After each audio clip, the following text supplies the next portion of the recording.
Ay ha.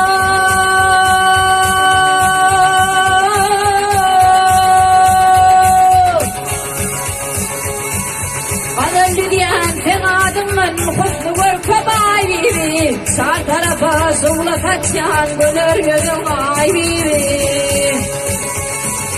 Aramasın bul sarmadım kalamgasım ya bibi. Senin dedim yüreğimde tuttum ekan ay bibi.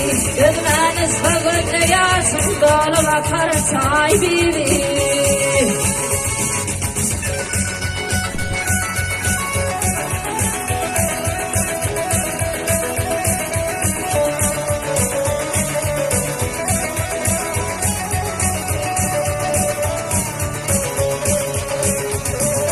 Yatırmalı her gizelerde, dillerde darım senin. Çektim uzak yıllarda gayret seygül bağrım senin. Bir mektubun kıynalı korkulu bağım senin. Korkurum rakip köşerdi, almayın ağrım senin. Uçaydı benimle yoktur altın kümüsler biri.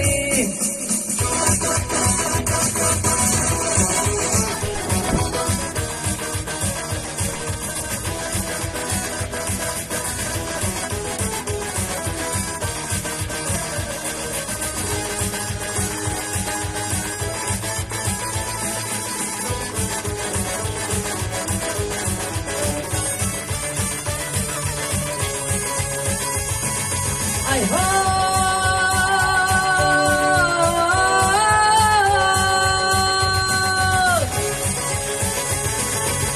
Zeherlerden zeherleri aktaranlar geçip gittim tüdülür.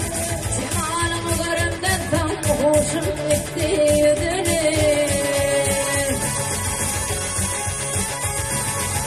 Aşık